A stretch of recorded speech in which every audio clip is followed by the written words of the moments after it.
घिनौना प्रहार, इंसानियत फिर हुई शर्मसार। नमस्कार, स्वागत है आप सभी का एसीपी न्यूज़ में और मैं हूं आपके साथ गरिमा तोमर। हाथरस में जो घटना घटी उसने एक बार फिर से निर्भया कांड के घावों को हरा कर दिया। 14 सितंबर को घटित इस घटना में 4 दोषियों ने एक बेटी के साथ ऐसी हैवानियत की कि इंसानियत एक बार फिर से शर्मसार हो गई। उन चारों ने न केवल एक बेटी के साथ दुष्कर्म किया बल्कि उसकी जीभ काट दी और साथ ही उसकी रीढ़ की हड्डी भी तोड़ दी। आखिर 29 सितंबर को उस बेटी ने दिल्ली के एक अस्पताल में अपना दम तोड़ दिया।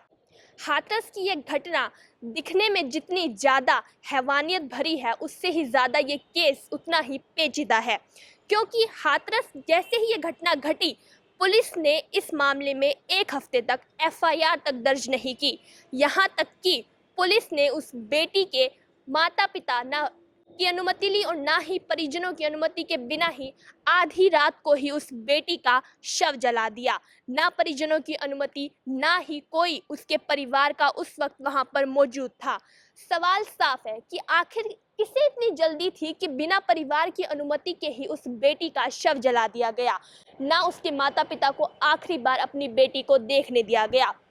लेकिन यूपी के मुख्यमंत्री योगी आदित्यनाथ ने संबंधित पुलिस वालों को सस्पेंड तो कर दिया, साथ में ये भी कहा कि आरोपियों को कड़ी से कड़ी सजा दी जाएगी। लेकिन क्या केवल इतना होने से उस माता पिता पर जो बीती, जो आखिरी बार अपनी बेटी तक को नहीं देख पाए, उनको इंसाफ मिल पाएगा?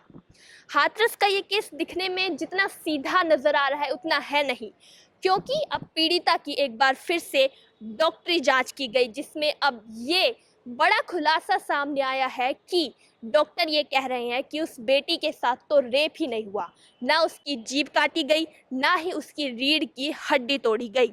इस केस में जो 4 आरोपियों का नाम सामने आ रहा है उसमें से एक आरोपी का नाम है संदीप, जो कि पीड़िता के सामने वाले घर में ही रहता था। ये दावा किया जाता है कि उसने उस बेटी के साथ रेप किया और जीभ काटी और बाद में उसकी रीढ़ की हड्डी भी तोड़ दी गई। लेकिन जो अब डॉक्टरी जांच सामने आई उसमें ऐसा कुछ भी नहीं है, ना ही उस बेटी के साथ कोई दुष्कर्म के प्रमाण मिले हैं। आखिर फिर ये सवाल उठता है कि मामला है क्या?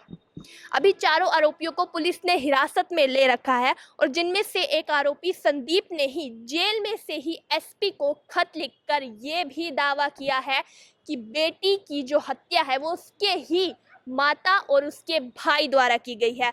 उस आरोपी ने एसपी को ये खत लिखकर बताया कि उसकी हत्या की गई, गला दबाकर उसकी हत्या की गई और उसके माँ और उसके भाई ने ही उसकी हत्या की है। यानी कि अब पीड़िता के परिवार वाले भी घेरे में आते हुए नजर आ रहे हैं। आखिर ये मामला जितना साफ दिखाई दे रहा है उतना होने वाला नहीं है।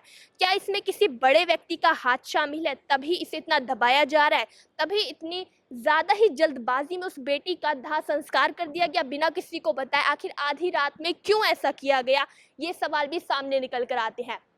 तो वहीं इस मामले पर राजनीति भी भरपूर देखी गई। विपक्ष ने योगी सरकार को एक बार फिर से चारों तरफ से घेर लिया कि आखिर योगी आदित्यनाथ जो ये कहते थे कि यूपी में तो हम जो अपराध है उनका नामो निशान मिटा देंगे, ऐसे में उनके में एक बेटी के साथ ऐसा कैसे हो गया?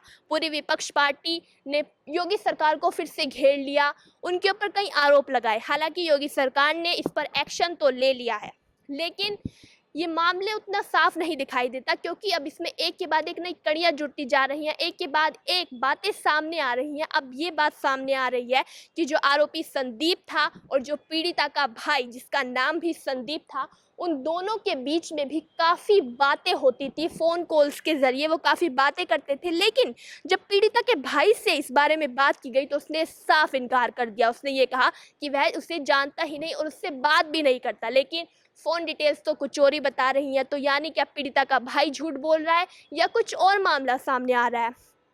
हालांकि जो उन चारों आरोपियों में से जो बाकी 3 आरोपी हैं, उनके माता पिता और जो उनके गांव वाले हैं, उन्होंने उनका समर्थन किया। उन्होंने कहा है कि इन तीनों को फंसाने की साजिश की गई है, उन्होंने ऐसा कुछ भी नहीं किया। हाथरस का ये केस कहीं ना कहीं प्रेम प्रसंग की ओर भी मुड़ता दिख रहा है।